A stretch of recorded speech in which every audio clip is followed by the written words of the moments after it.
Hey fam, I want you to like, share, and subscribe to our YouTube channel, youtube.com/Roland S. Martin. And don't forget to turn on your notifications. Now, I told y'all how Republicans really crack me up. See, sometimes you should not write checks your mouth writes that your ass can't cash. So there was a Republican congressman in Kentucky who was not particularly happy with Alexandria Ocasio-Cortez. And he dared to challenge her to say, your Green New Deal is going to negatively impact coal workers in Kentucky. So I want you to come to my district to meet with some of those coal workers so you can really see how it's going to impact them. There's a little problem there, Congressman Andy Barr. Ain't no coal workers in his district. Now, he gave her the invitation. He thought, Robert, she was going to say no.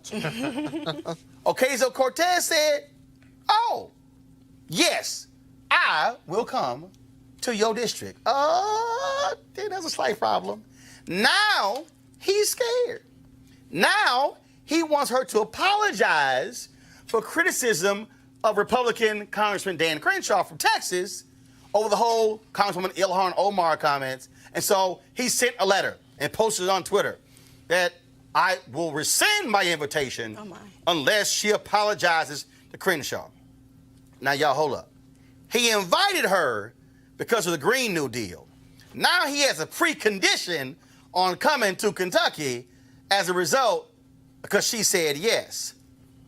Could it be that Republicans are a little worried that Ocasio-Cortez is going to roll up in that joint and show up and show out? Here's a conversation we found of another Kentucky Republican on a Kentucky television show who said, watch it, that woman, she's smart as hell. We might not be able to handle her. Press play. Omar and Crenshaw. Is it really, Congressman, this just a way for Andy Barr not have to bring Cortez to Kentucky? Well, I like Andy, and I think his heart's in the right place. He's a defender of coal and really wants to try to bring people in that are against coal.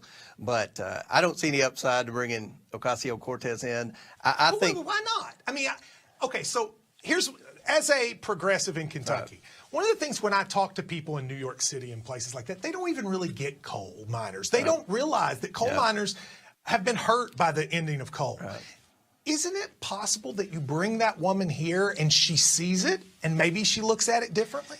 It's possible, but not likely. I think she's pretty set in her ways. I think she's very intelligent. I think a lot of Republicans are making a mistake picking on her. The other two freshman female legislators that are in the news a lot, Iliad and Omar, I think that's fair game for Republicans to pick on. But stop. Who the hell is Iliad? I think it's talking about Homer, maybe. No. Who the hell is Iliad? There is no Iliad. Okay, Congressman Comer, Ilhan, and Omar, that's the same person. You might mean Talib from Detroit and Ilhan Omar. But there's no Iliad. What you wanted to say was all. Y'all press play. But Ocasio-Cortez has a movement of millennials that follow her. Ocasio-Cortez is a lot more prepared when she comes to committee meetings, for example. You said that to me that she's really smart. She is smart. And I think that we need to be very prepared when we debate her on issues that we're having a hard time with. You know, there's still a future for coal, but we need to make sure that we're debating the right people on that issue.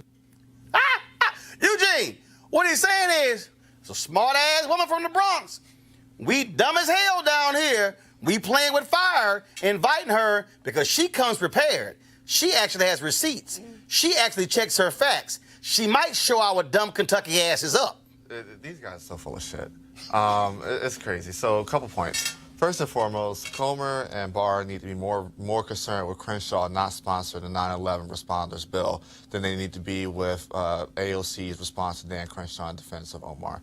Secondly, they may want to consult with their fellow member from Kentucky, Thomas Massie.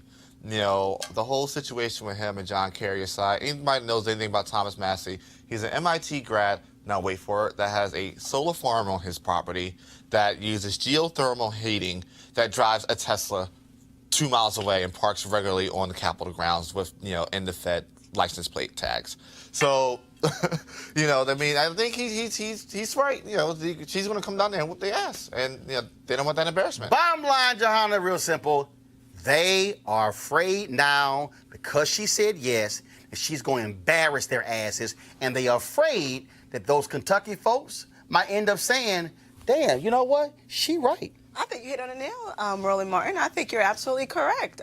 Ms. Cortez is a brilliant woman whom I think a lot of us inspired to be like, and she knows her stuff, and she understands the policy discussions. She does her research on the regular, so I think this particular member said, you know what, I invited her, but I think I may need to rescind that invitation. And now you trying to come up with this little fake little reason. Me. Exactly. Robert, this is the reason why Fox News don't invite me. It's about the same thing. Well, this right here, Sean Hannity, Laura Ingraham, Martha McCallum, all of them.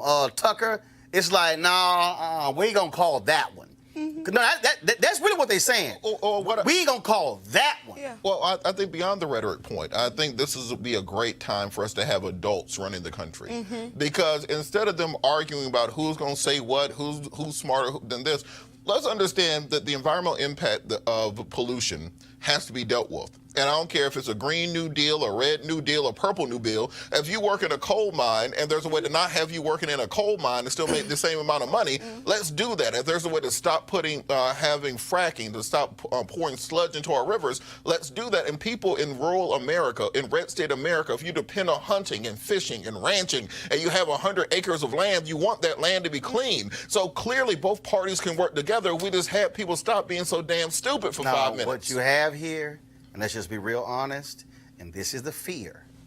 If you saw Skip Gates' Reconstruction documentary on PBS, if you actually read W.B. Du Bois' book on Reconstruction, if you read Eric Foner's book on Reconstruction, if you read Manning Marable's book on the Second Reconstruction, if you read Reverend William Barber's book on us living in the Third Reconstruction, here's the reality.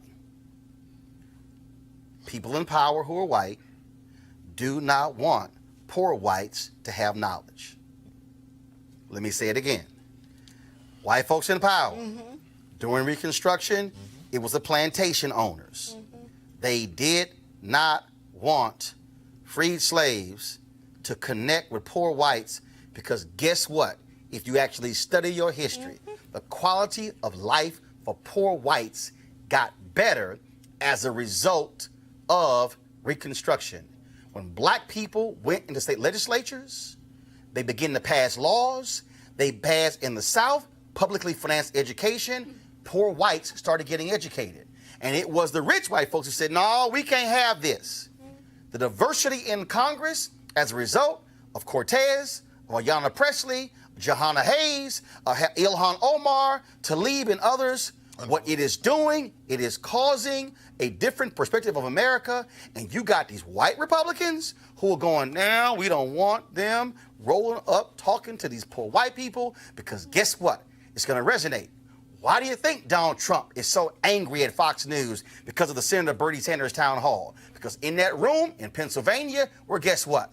Republicans, Democrats, independents, and what he was saying, they were cheering. When there was the town hall in West Virginia with Chris Hayes and MSNBC, all those white folks in there were like clapping every time Bernie said something, and I was hoping Chris Hayes would have said, stop, hold up. Y'all clapping on everything, so why in the hell did y'all vote for Donald Trump? Let me remind you, in Kentucky, they elected a Tea Party governor in 2016. Then they turned around and voted for Donald Trump. And a week after the election, they said, boy, I sure hope our Affordable Care Act not going to be tampered with, but damn it, that Obamacare got to go. It's the same thing. The real issue here is that Congressman Comer is smart. Andy Barr is an idiot. He didn't realize what he was doing. They don't want poor whites to get knowledge because their eyes will be open. This is why, and I was on the phone with him before I came on the show today, This is why Reverend William Barber continues to tell Democrats, stop being afraid of southern states. Go to Mississippi, go to Alabama, Tennessee, North Carolina, South Carolina, Arkansas, West Virginia. Go to those places where broke white people are. Bring your message to them. Look them dead in their eye and tell them your health care sucks, your education sucks, your environment sucks, all these things suck, and you keep voting for the very person who's voting against your own self-interest. That's why they're afraid of Ocasio-Cortez, because they know she's going to have her facts together, and they don't want to be embarrassed in front of their own people. I say, Congresswoman Ocasio-Cortez, if Barr has the audacity to rescind your invitation, damn it, go there anyway. Go to his home district. Damn it, go to his precinct and meet with his own voters and say, I dare you to come out of hiding and come stand next to me. If that's how Democrats can actually counter Republicans and Trump. You take it to them, to their own people, and then you say, which one is it? This is your life, and these are their policies, and these are our policies. Which one is going to make your life better? Oh, I love to see people who are on the run. So Fox News, y'all can also call me. I will go on any one of your shows, anytime, any day, anywhere. All y'all got to do is call. But I think, y'all, just like the Republican in Kentucky, you don't want your audience hearing a smart black person who's going to bring it to you and bring them something that they never heard before. Y'all want to keep that old wine in old wineskins.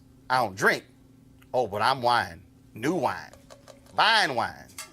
And I will bring the funk any day. You want to support Roland Martin Unfiltered? Be sure to join our Bring the Funk fan club. Every dollar that you give to us supports our daily digital show. There's only one daily digital show out here that keeps it black and keep it real as Roland Martin Unfiltered. Support the Roland Martin Unfiltered daily digital show by going to RolandMartinUnfiltered.com. Our goal is to get 20,000 of our fans contributing $50 each for the whole year. You can make this possible. RolandMartinUnfiltered.com.